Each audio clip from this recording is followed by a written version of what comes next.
My name is Spencer Tang, and along with John, we own From the Hearth Bakery.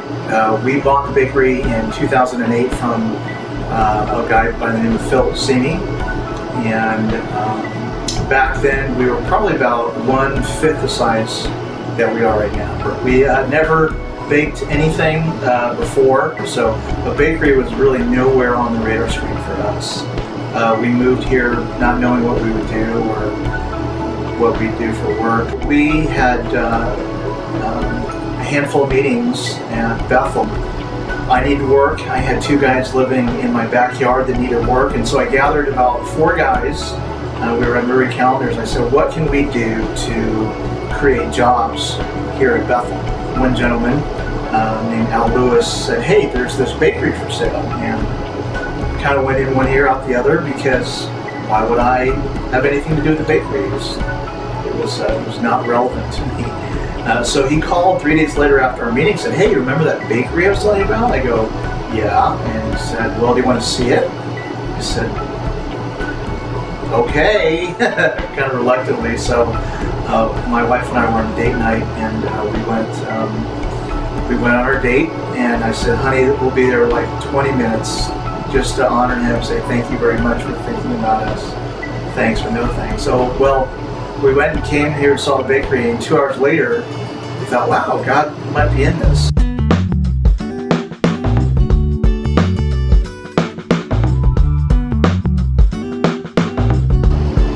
The gentleman that told us about the bakery, Al Lewis, once we decided this was God and we were going to go for it, we became partners with him and went in as a partnership 50-50 to purchase the bakery.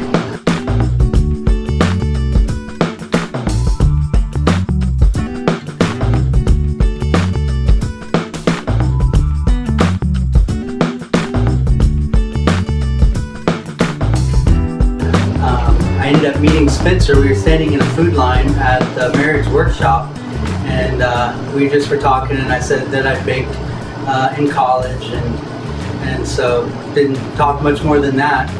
Well, about 2 or 3 days later, Spencer gives me a phone call, and he says, would you like a job at the bakery?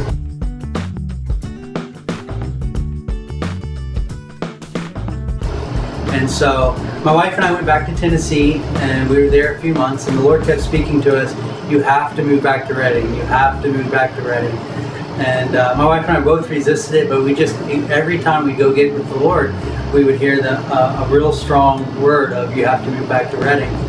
And so I remember the date, August 5th, we started driving back to Redding, and about a few hours after we were on the road, Spencer gives me a phone call, and he says, hey, when are you going to be coming back to Redding? I have a someone in Los Angeles who I think we could give a business plan to start a restaurant, and I'd like you to write the business plan. And so we got back to Redding a week later, and I started writing the business plan. I didn't think anyone would give us money to finance a cafe. You know, the economy and all the things that were going on, there was just no way in my mind did I think that it would actually happen. But I remember for about 2 weeks trying to write this business plan, and it was like pulling out teeth. I didn't feel any inspiration, and I finally got to the point where I decided I can't do this, and I really said to the Lord, like, unless you really inspire me, this isn't happening. You know, struggling with going back to tell Spencer, like, hey, you know, wrong guy. I'm not going to do this. But one night, my wife and I were sitting on the couch, and it was just all of a sudden, just things really became clear in my mind. Like, I just understood how I needed how to write this plan, and literally in about 2 hours, I did the bulk of the plan, from the inception all the way to the financials, and it was pretty amazing. When I got done, I thought that really was inspired, and that was the first thought that I had that this might actually happen. Our friend Rob is as high as you can go, pretty much, in the entertainment industry, and he felt like very certain that this was God, and he said, you know what, this is the Lord, and he wanted to be a full silent partner. He didn't want anything. He said, you have the money, I know this is God, I'm going to finance it.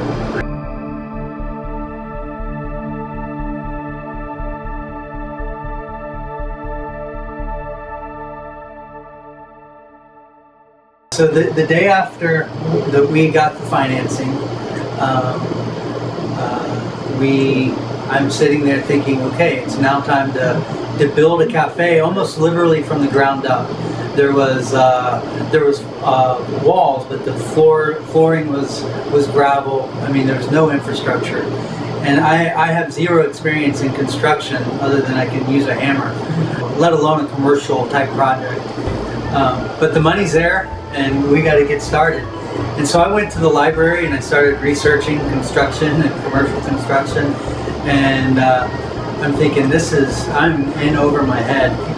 And so we had a mutual friend that was also in the process of building a restaurant, and so I went to go see him. Well, when I was there was an older gentleman that I struck up a conversation with, and I was telling him that we were building a restaurant. And so anyways, he says, well, that's my specialty. I've built over 200 restaurants. And we got to talking, and his name was Ted, but he built restaurants in New York City, Miami, Honolulu, and San Francisco.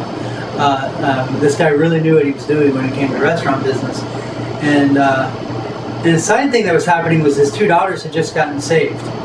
And so he was processing, he was kind of anti-Christian, but he was still processing the path that his daughters were on. And then he meets a young man, myself, that he's interested in me.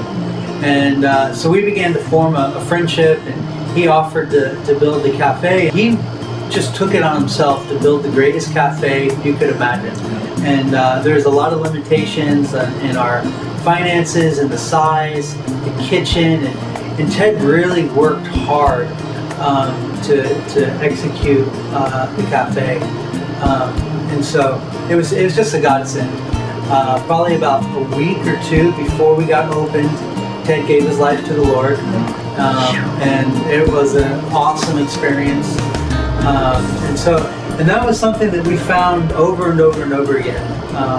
Like Spencer said at the beginning, he had never baked bread, and yet the Lord hooked him up with a baker that had spent years crafting an amazing sourdough recipe.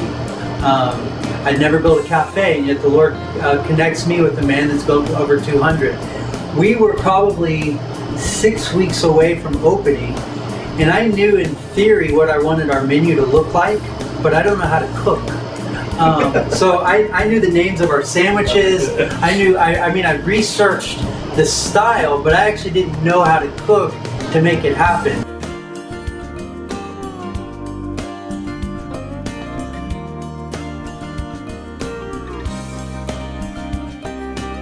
Her name was Jean, Christian woman, but she had owned her own restaurant for 6 years. But in those 6 years, Jean really learned how to run a restaurant in terms of, she's just great.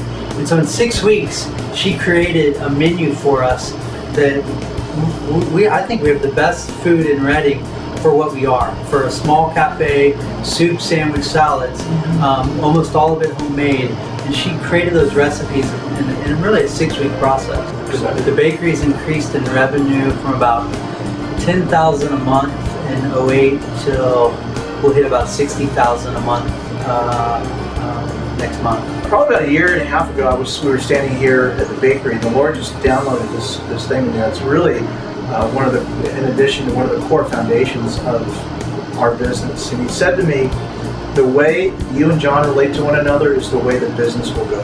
But the reality of that is that the covenant relationship that the Lord allowed John and I have is really what will determine the success or failure of the business. How we honor one another, how we relate to one another, how we trust one another, how we work out conflict, how all those things that, for lack of a better term, you do in a marriage. You can't have a great family without a great marriage.